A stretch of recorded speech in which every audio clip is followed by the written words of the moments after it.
رب اشرح لي صدري ويسر لي أمري واحلل عقدة من لساني يفقه قولي. سبحانك لا علم لنا إلا ما علمتنا إنك أنت العليم الحكيم. رب زدنا علما رب زدنا علما رب زدنا علما. رضينا بالله ربا وبالإسلام دينا وبمحمد صلى الله عليه وآله وسلم نبيا ورسولا وبالقرآن إماما وبالكعبة قبلة. أشهد أن لا إله إلا الله وأشهد أن محمدا عبده ورسوله. إذ تستغيثون ربكم فاستجاب لكم أني ممدكم بألف من الملائكة مردفين. فما جعله الله إلا بشرى ولتطمئن به قلوبكم وما النصر إلا من عند الله إن الله عزيز حكيم. دا سورة انفال آیات نهم او لسم او فارا نهم او بیا ورپسې د لسمه.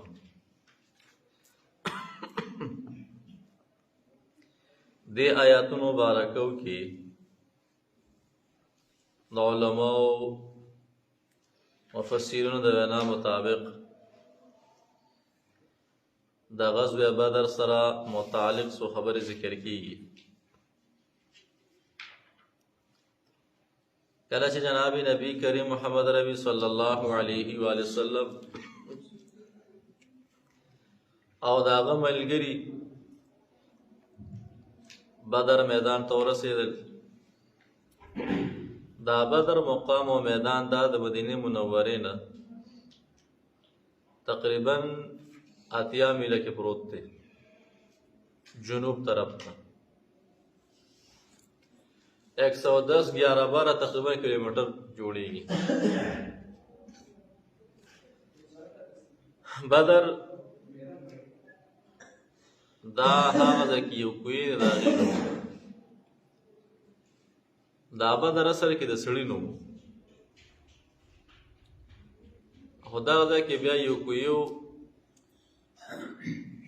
نه چې دا کم سړی دا بدر نوم نو بیا دغه نوم هغه کوهي ته ورکړی شو.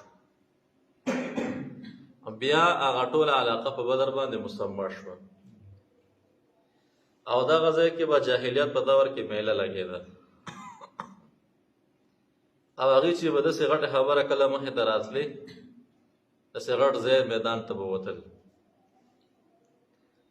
نه دا بدر مقام و میدان کولو ځای نه بس دی دا مارکم دغه ځای ته راجمع کړه. دا کفر د اسلام ډیره عجیبه او ډیره لویه معرکه شوې ده. الله تعالی مسلمانانو ته بهترین فتح ورکړی دی او کافران هغې ته بهترین شکست ورکړی. دوه ډلې وې، یو د ابو سفیان قافله وه او بل د ابو جهل ډله وه. ابو جهل ډله مضبوطه وه، تقریبا هغې سره سلو خانو 170 روحان وسره او سلو سره تقریبا سونو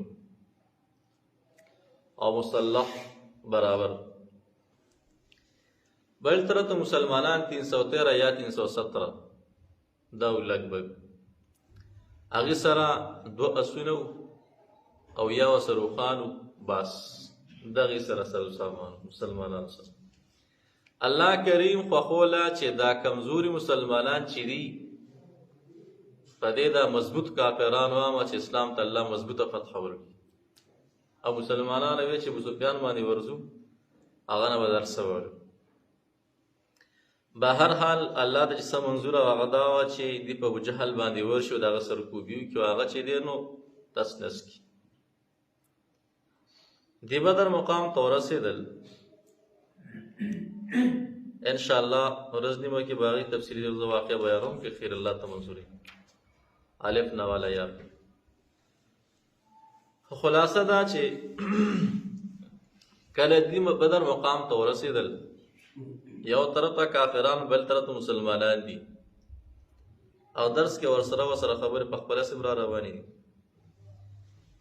امام قرطبي رحمت الله علیه لیکلي دي نبی علیہ السلام چې کله کافرانو ته وکتل هغه ډېر زیات 1000 کافران، او چې کله خپلو ملګرو ته وکتل هغه کم. جناب نبی کریم محمد ربی صلی الله علیه وسلم قبله طرف ته مخ کو دعا کوله، لاسونه چت کړل چې یو داسې میدان مې بیا سردار د جهان لاسونه پورته شي او قبله ته مخامخ شي. سم خیال دی سردار د جهان محمد ربی صلی الله علیه وسلم لاسونه پورته کړل، وی یا الله موږ سره مختصر غونډه کې ټولګی دی. بل طرف ته د کافرانو یو چپه ده، زه خپل الفاظو کې وایم، که چېرته دا خلک غالب شي او موږ مغلوب شو نو په دې ځمکه باندې به مسلمان پاتې نه شي، نو بیا به ستا دین خدمت څوک کوي؟ یا الله الله تا موږ سره وعده کړې د هغې مطابق الله موږ له فتح راکړي. دا دعا کوله جناب نبی کریم محمد ربی صلی الله علیه وسلم، او بار بار دا دعا کوله. وایي دې لا څومره اوږده کړو دعا کوله لګیاو وایي په اوږه باندې څادر دا شانته پروت وایي هغه ته لاندې وغورځېد. جناب نبی کریم محمد ربی صلی الله علیه وسلم ابوبکر صدیق شاته ولاړ دسته کې څادر اوچت کوي، یا رسول الله تاسو چې الله تعالی کوم وعده کړی ده او تاسو کوم دعا وکړه دا کافي ده. یا رسول الله تاسو به الله تعالی زه خپل الفاظو کې بېنوا نه پرېږدي. نبی کریم محمد ربی صلی الله علیه وسلم چې دعا وکړه لاسونه ښکته کړل، بس د هغې نه وروسته میدان ولګېده، بس یو 70 به کافران ستري شو او 70 یې ورله قیدیان کړل. مسلمانانو تقریبا 14 کسان شهدا شو. او د هغې د میدان لګېدو یو طریقه وه، اب انشاءالله کې هرې صاحبه یا بللو شي د روانه درس کې. او چې کوم د هغې پهلوانان وو هغې به هغه ځین اواز ولګوو، هل من مبارز، موږ سره څوک مقابله کوونکي شته که نشته دی؟ عتبه، شیبه، ولید، دا 3 کسان خصوصا دا د مکې مضبوط پهلوانان خلک، ډېر مضبوط خلک دی چې به دا چاته وکتل نو بس 40 کسانو به دې راپرځول شړک پې کیسته، داسې مضبوط پهلوانان. نبی علیہ السلام څخه کسان لېږلي، تاسو وګوره چې دلته څوک راغلي، څوک دي. چې کله کسان راوته یا رسول الله عتبه دی، شیبه دی، ولید دی، چې کوم مضبوط پهلوانان وو هغه ټول راغلي دي.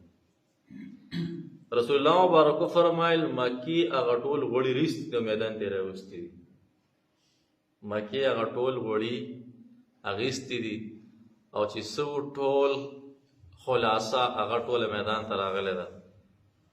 زله دې خیر کړي نه هغې پکې داسې کوتره کړل، اخره کې ابو جهل هم پکې و، هغه هم پکې کوتره کړ. انشاءالله د هغې واقعیت بیا ذکر کوم کوي. خو دې آیاتونو کې چې دا کومه خبره ذکر کېږي دا دغه وه چې کومه مو ووي چې جناب نبی کریم محمد ربی دعا کوله، بیا دا آیتونه الله تعالی راولېږل.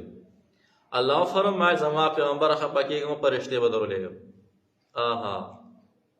او دا خبره سوره آل عمران کې تقریبا تېره شوې ده 150 51 کې آیت کې وایي فرښتې درلېږم 1000 فرښتې الله تعالی راولېږلې. څومره؟ 1000 فرښتې یو هم کافي وه. تفسیر مظهری لیکي، امام قرطبي هم لیکي، وایي ابو یعلا روایت نقل کړی دی، وایي یو تیزه هوا راله، تیزه هوا راله عجیبه ولته کې، وایي پته وله چې دا فرښته راله جبریل امین او سره 500 فرښتې یو طرف ته ودرېده پیغمبر علیه السلام، او بل میکایل هغه سره 500 فرښتې بل طرف ته ودرېده. صحیح دی که نه؟ 500 فرښتې یو طرف ته 500. من کان لله کان الله له، څوک چې د الله شي الله بیا د هغه دی. دا 1000 فرښتې الله تعالی راولېږلې، او بیا الله تعالی وعده وکړه چې 3000 فرشتې ونور درلېږم. کورس یو سړی محاربي مشرک و، ډېر ګنده سړی و. هغه ابو جهل ته استاذ راولېږه چې زه تا ته 5000 کسان درلېږم مسلح نور درلېږم. دا خبره دوران کې خوره شوه مسلمانانو ته. هغې وی چې هو کار خو برباد شي. الله کریم فرمایل خفه کېږئ مه، زه هم 5000 فرشتې نور درلېږم، تاسو ولې خفه کېږئ؟ هغې 5000 رالېږي، زه هم 5000 درلېږم، تاسو مه خفه کېږئ. فرشته خو یو هم کافي وه، صحیح دی که نه؟ دا ټول بیا ګز ګمبد کړی وی، بس یوه نوړی جبریل امین ته سیدي داخله کړه. صحیح دی؟ تفسیري مدارک لیکل هغه الله تعالی 600 وزرې ورکړي دي، بعض علما 120 یا دي، بهرحال زیات تر 600. هغې چې یوه کولو کې مشرق نه واله مغرب پورې دا ټوله دنیا پټوي. صحیح دی؟ نه 1000 3000 5000 ضرورت. د انسانانو فوکس او توجه په ظاهري اسبابو باندې وي. صحیح دی؟ نو الله تعالی فرمایل چې 1000 3000 5 غیبه لکه ماشاءالله مرګي رو رسېدل. دې سره انسان حوصله څه شي؟ مضبوط شي. که زه هم یو کس مړ یو کس پسو. صحیح دی که نه؟ دا کثرت کې الله قوتي هي، خو چې کله کثرت کې څه ایمان اسلام. بیا قرآن کریم نقشه ذکر کوي مردفین پر لپسې. داسې به نه یو بعض ځای کې بلاغه ده کې نه مردفین مسلسل به روان لګاتار دې کې ځان له رعب الله تعالی خیري چې کسان راځي که نه یو بل ورسې تېز را رواني خلک وایي لکه د کافر شي داسې وایي د کافر شي.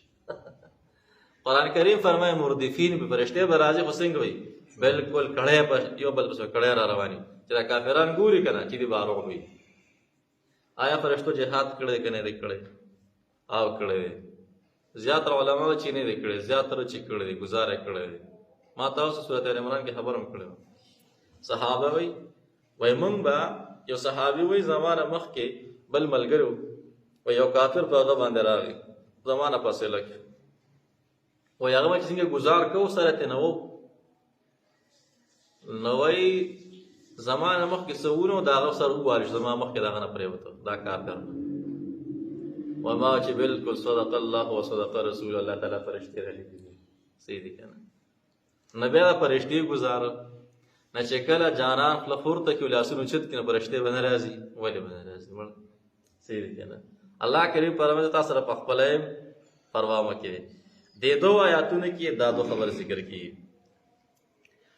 استستغیثون ربکم زیاد که ها وخت تستغیثون چې تاسو فریاد وکړو تاسو امداد وغوښتو غوث هغه چاته وي چې خلک نه څه غواړي امداد غواړي فریاد. زموږ معاشره کې خلک وي دا غوث اعظم دی. غوث اعظم څوک دی؟ الله دی. نو ګوره پیغمبر علیه السلام چاته استغاثه چاته فریاد کړی تستغیثون الله جل جلاله. تما او تا ته طریقه خو دا چې غوث څوک دی؟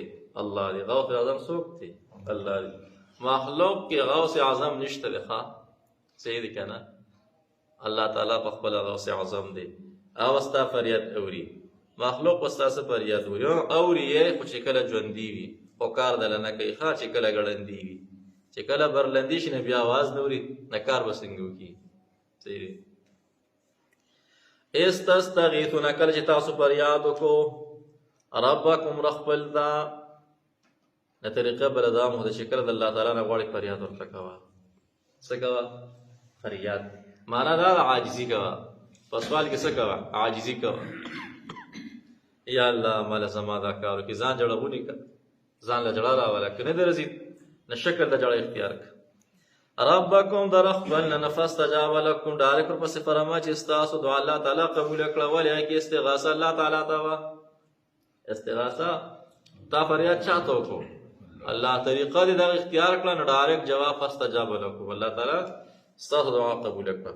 ای زیات که ها وخت تستغیثون چې تاسو فریاد وکړو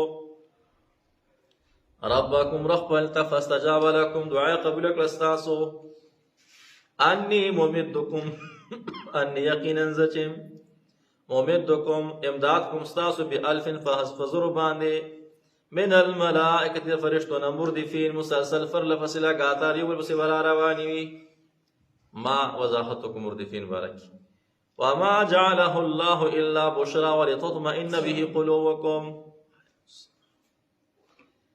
د دې فرشتو د راتلو دو مقصد ذکر شو. یو تاسو به خوشاله شئ، ملګری چې ملګری وي خوشاله شي، او بل ستاسو له بس شي مطمئن شي. باقی ضرورت نو ځکه چې بس یو گزار کړو بس وګي بیانو. وما جعله الله نو ګرځول راتل د فرشتو الله تعالی الا مگر بشرا زیره صدا پارا خوشاله شي انسان. ولتطمئن به قلوبکم دې لپاره چې مضبوط شي په سره ستاسو زړونه. نصر پارا فرشتي الله تعالی چې ما دې لپاره ولېږلې چې تاسو خوشاله شئ، تاسو له مطمئن شئ. باقي د جهاد ته گزار ته ضرورت نو سیدي او چلول یوم دی گزار په هر حال امداد کړی. ومن نصر الا من عند الله دا فرشتي چې راغلي دي 1000 مسلمانان یو ځای شي دا کمال خود وی کړی دی غلبه دی په خپل حاصله کړ. الله تعالی فرمایي نه دا سوچ ګورې ذهن نو باسه فرشتي راغلي دي تاسو یې غلبه چا درکړی دا الله درکړی دا وګورئ نو چې دا سمو سیدي ارسه ساو الله تعالی کو. یو کس هغه جوار کړلی نو چا وته ویلا کا پلان کی وای دا خو ډېر ښکلي جوار شوي دي ماشاءالله صح کل داسې دي چې بالکل سنګلي نیولي دي. سنګل پېژنې وای بالکل سنګلي نیولي دي معنا چې غټ غټ وږي نیولي دي. هغه ورته وایي سنګلي نیولي خو دا سنګل وکړي دي. چا کړي دي؟ وای دا سنګل وکړي معنا دا چې دا زما د مټو زور ما خپل طاقت خرج کړی ځکه دا دومره مضبوط وږي شوي دي. هغه وی ښه وایي څه وخت پس چې دی هغې نه څه بلاګان جوړ شوي یا وسوځېدل یا وچ شو یا پته مونه لګېده کړنګل لذیذ پیغه نسبت په چاته کې الله جل جلاله هر څه چې کوي الله کی. الله کریم فرمایي فرشتې مې رالیږلي دي تاسو وې خو لیکن غلبه چا درکړې ده الله تعالی درکړې ده. دا نسبت په ګوره یاد وایي ساتئ او په دې کې انسان کمال ته رسېږي چې هر څه الله تعالی ته د هغې نسبت کړي. بس دا د الله تعالی احسان دی شکر ادا کیے بس نسبت اللہ تعالیٰ تک کی. دسے ورنہ چی آو امام مالک رحمت اللہ علیہ وفات کی احمد ابن حنبل شیطان ورلا راغی وی فخبل علم رانا بچ علم دی مضبوطو کم ہوتا بسی لگی دلی ما طول عمر لیکن تا زمانہ بچ اغوی تا اللہ تیا پیر تبا کا فخبل علم نو سم تبا کہ ما کی تکبر را والی اللہ فضل دانا بچ شما فخبل علم دانا نیم بچے وسره خورې واچولې منډې کړې چې سړی بیا هم په نشو دومره چې دی اتیا پرې دا الله غرکه دومره کې لاړې نسبت بچا تک والله تعالی تک غلط کا نسبت مزان تک کو چې دی که زما دا نفس کمې دی او نور چې دی نو دا الله تعالی ومن نصر او نو غلب الا مگر من عند الله د الله تعالی طرف نو نه دې کې علت ذکر شو د فار د اولاد عوی دا وسوا الانفال لله والرسول مال غنیمت په چا په اختیار کې د الله او د الله د رسول نشي دا د الله او د الله رسول په اختیار کې دی غلبه تاسو له چا درکړه الله مال غنیمت د چا د الله طریقه د چا رسول الله. تاسو خپل مس کې په دې باندې خبرې اترې نه کوي راځم بیا کې څنګه رسول الله تقسیمي آشانتي به تقسیمي خبره مخکې ذهن ترا لکنه څه ده کنه دا خبره بل سره وترل شو ښه. ومن نصر الا من عند الله ان الله بشک الله تعالی عزیز غالب حکیم حکمت والا دی. عزیز غالب دی یړلې قوت دی رغټ قدرت دی. عزیز حکیم هغه ذات ته ویل شي چې یو کارو کې څوک ورته ځان شي چې دا کار تا ولیو اته کوم ذات دی او حکیم هغه ذات ته وی چې کله کله انسان په یو کار کې وی چې لکه دا زموږ لپاره خیر دی دغه زموږ لپاره شر دی هغه الله تعالی غټ حکمت دی غټ خیر ورته کیږي او کله که انسان دې کمال الله تعالی شر کې باغی نه ورزي حکیم ذات ته پای کول دن غټ خیری خي خو دې دا غیر خبره دې دا غیر خبر نه حکیم ذات ته هر کار کې حکم دی ډېر زیات حکمت لري دی ماشاء الله. اللهم صل على سيدنا مولانا محمد وبارك وسلم. يا ارحم الراحمين يا ارحم الراحمين يا ارحم الراحمين.